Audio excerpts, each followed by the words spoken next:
Bonjour! Aujourd'hui, je vais prendre quelques minutes pour vous montrer les fonctions de base du logiciel Zotero, qui est un logiciel gratuit pour gérer nos références bibliographiques quand on écrit un texte. Ça va vous être très utile dans vos travaux au cégep et à l'université. Donc, Zotero, c'est un logiciel gratuit que vous pouvez trouver à partir de votre moteur de recherche préféré pour trouver le site Internet officiel de Zotero. Vous cliquez sur Download et vous allez arriver à la bonne page. Vous devez downloader les deux. Vous downloadez ici le logiciel et vous downloadez le connecteur. Si vous utilisez un autre moteur de recherche que celui-là, regardez en dessous, il y a d'autres possibilités. OK? Donc, downloader les deux. Une fois que c'est fait, vous allez pouvoir ouvrir votre logiciel que j'ai déjà ici et vous allez avoir la possibilité d'avoir différentes sous-bibliothèques. Donc, regardez, moi, j'en ai une parce que je travaille sur la motivation, fait que j'ai plein de documents qui traitent de la motivation. OK? Je pourrais, par exemple, décider que j'ai le goût de faire un travail sur les liens entre la motivation puis les habitudes de vie. Donc là, je pourrais vouloir me créer une nouvelle sous-bibliothèque. Donc, je clique avec le bouton droit de ma souris sur ma bibliothèque et je clique sur Nouvelle sous-collection. Et là, je pourrais me créer une nouvelle sous-bibliothèque Habitudes de vie qui va se placer ici, dans laquelle je pourrais intégrer plein de nouvelles références bibliographiques qui traitent des habitudes de vie. Donc, disons que je vais m'essayer. OK? Disons que je veux faire un travail sur les liens entre les habitudes de vie puis d'autres variables. J'étudie les habitudes de vie parce qu'éventuellement, je vais faire un travail sur la motivation et les habitudes de vie. Donc là, disons qu'ici, j'ai écrit déjà quelques paragraphes et que là, je suis rendue à traiter du sommeil et que je veux voir s'il y a des chercheurs qui ont déjà trouvé des liens entre le sommeil puis autre chose chez les étudiants du postsecondaire. Et là, j'ai trouvé une super belle référence ici. J'ai trouvé sur Google Scholar une super belle référence qui, qui montre qu'il y a des liens entre la qualité du sommeil et l'anxiété chez les étudiants du postsecondaire. Bon, par expérience, je vous conseille fortement d'ouvrir la référence plutôt que d'essayer de la télécharger dans Zotero à partir du moteur de recherche parce que euh, je vous montrerai qu'est-ce qui peut arriver, qu'est-ce qui m'est déjà arrivé pour moi, là. Alors, je vous conseille de cliquer dessus pour arriver sur la page de base, là, vraiment de la maison d'édition, de la revue dans laquelle est publié l'article ou de la maison d'édition du livre ou du document que vous voulez. Quand vous arrivez là, vous voyez le petit morceau de casse-tête ici en haut? Ça, c'est le connecteur que vous avez téléchargé tantôt. C'est le connecteur de Zotero. Quand on clique ici, voyez-vous, ça travaille, là? C'est parce que là, la référence de cet article-là est en train de se télécharger dans ma bibliothèque de Zotero. Donc là, c'est prêt. Je m'en vais voir ici. Et voilà, ça s'est téléchargé super bien. Voyez-vous, toutes les informations sur mon article sont bien intégrées dans Zotero. Si j'avais tenté de l'intégrer directement à partir du moteur de recherche, ce que j'ai déjà remarqué, c'est que des fois, il y a certaines cases, certaines lignes qui ne se remplissent pas automatiquement. Ça va mieux quand on s'y prend directement sur la page de la maison d'édition. Mais sachez que toutes ces cases-là, vous pouvez aussi toutes les remplir manuellement. Vous pouvez écrire vous-même directement là-dedans s'il y a un problème.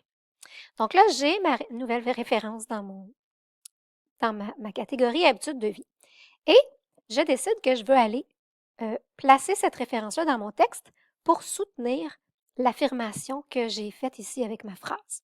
Donc là, voyez-vous, comme j'ai maintenant Zotero sur mon ordinateur, il y a un onglet Zotero dans mon Word.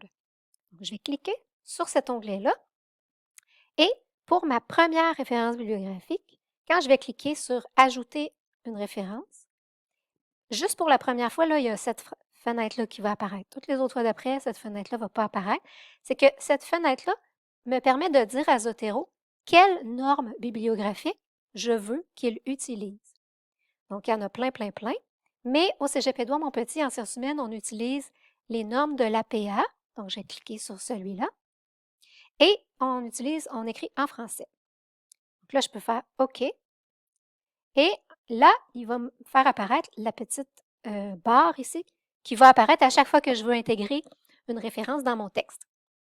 Donc là, je voulais mettre le texte d'Albrecht Bissett sur le sommeil et l'anxiété que j'avais trouvé tantôt. Là, je vais le sélectionner et j'ai juste à faire Enter ensuite. Tac, et voilà, il s'est écrit. Il s'est écrit dans la parenthèse en suivant les normes de l'APA en français. OK? Bon, disons que je fais semblant que j'écris d'autres choses. Bon. Alors, ensuite, ce que je veux, c'est je veux qu'il apparaisse dans ma liste de références ou dans ma bibliographie. Donc, je vais me faire un sous-titre, référence ou bibliographie ou, bon, en fonction de ce que vous voulez comme sous-titre. Je me place en dessous ici et là, je vais aller dire à Zotero, ajoute une bibliographie. Je clique là-dessus, puis là, fuit, voyez-vous, ma référence s'inscrit ici en suivant les normes de l'APA. Je vous conseille quand même de bien connaître les normes que vous utilisez dans vos travaux parce que très, très rarement, mais ça arrive quand même parfois, qu'il y a des petites imperfections dans la programmation du Zotero. Je vous donne un exemple que j'ai trouvé, mais c'est le seul exemple que j'ai trouvé. Quand on utilise l'APA en français, il le fait correctement ici, dans la parenthèse, mais quand on va voir dans les références, il met ce « et » là, alors que ça va avec les références de l'APA en anglais. En français, il faut écrire « et » comme ça. Sauf que ça ne donne rien de le corriger tout de suite parce qu'au fur et à mesure que je vais avancer dans mon texte, mes références vont se mettre à jour tout le temps, ils vont se renouveler tout le temps. Donc, il faut attendre complètement à la fin du travail quand on veut changer quelque chose manuellement dans la liste de références, mais je voulais vous le montrer quand même là, parce que en sciences humaines à Édouard Montpetit, on travaille avec les normes de l'APA en français. Mais c'est la seule petite erreur que j'ai trouvée dans Zotero. Donc là, je continue mon travail, j'écris plusieurs paragraphes, etc. Et là, je veux insérer ici la référence d'une personne qui a travaillé sur la motivation. Donc là, je vais cliquer comme tantôt sur « Ajouter une référence ». Là, la petite barre va apparaître automatiquement. J'écris le nom de l'auteur que je veux. Voilà. Et je sélectionne celle que je voulais mettre là, par rapport en fonction de ce que j'ai écrit dans mon texte. Je clique sur Enter. Et voilà, voyez-vous, ça s'est ajouté automatiquement correctement dans ma bibliographie. C'est le fun de savoir aussi que, bon, vous savez que quand on écrit un texte, on fait plein de versions jusqu'à ce qu'on arrive à la version finale qu'on va remettre à notre prof. Donc ça, disons que c'est ma version 0. Ensuite, je vais me faire une version 1, une version 2, une version 3, jusqu'à ce que je sache plus comment améliorer mon texte. Ça se peut qu'en cours de route, dans une de mes versions, je décide que finalement, je veux pas cet auteur-là. Je veux pas cette référence-là, parce que j'en ai trouvé une meilleure. Fait que je pourrais juste l'enlever de même, sélectionner puis faire effacer. Puis là, je pourrais demander à Zotero de me faire un refresh ici, un renouvellement de ma bibliographie. Et voilà, il s'est effacé automatiquement. Donc, vous n'avez pas besoin de toujours vérifier la concordance entre les références du texte et les références de la bibliographie, ce qui peut être très long quand on a un gros texte. Vous n'avez pas besoin, Zotero le fait automatiquement pour vous. Je voulais aussi vous montrer que quand on paraphrase, je pourrais décider que je paraphrase. Donc, je pourrais décider que, au lieu d'écrire une phrase et de mettre entre parenthèses l'auteur et l'année qui soutient ma phrase, je pourrais décider de paraphraser autrement et par exemple en disant que Renninger et ses collaborateurs, blablabla, on dit, Renninger et Al, on dit que quelque chose. OK? Bon. Si je décide d'écrire ma phrase comme ça, il faut qu'à côté de et Al, il faut que j'ai la parenthèse avec l'année. Comment je fais ça? Ben, Zotero me le permet. Je vais lui dire d'insérer une référence. Je vais aller chercher la référence que je voulais, comme ça. Sauf que là, je ne fais pas Enter. Je vais aller cliquer sur la référence. Et voyez-vous, là, j'ai plein de petites options qui me permettent d'ajouter des petits détails dans la parenthèse ou d'enlever l'auteur de la parenthèse. Là, je fais Enter une fois, Enter deux fois. Et voilà, il a rajouté juste l'année et il est allé me placer ma référence en bas. Donc ça, c'est vraiment les fonctions de base de Zotero. Et si vous voulez plus d'informations, je vous ai trouvé 2 pages de tutoriel très intéressantes. Vous pouvez aller voir la page des bibliothèques de Bordeaux, de l'Université de Bordeaux, et vous allez trouver les tutos Zotero. Là-dedans, il y a vraiment toutes sortes de choses, là, de textes, documents écrits et en vidéo, plein de capsules vidéo. Et vous pouvez aller voir aussi les bibliothèques, la chaîne YouTube des bibliothèques de l'Université de Montréal. Quand vous cliquez sur la petite loupe ici, vous écrivez Zotero et il va vous sortir plein de capsules vidéo super bien faites sur l'utilisation de Zotero.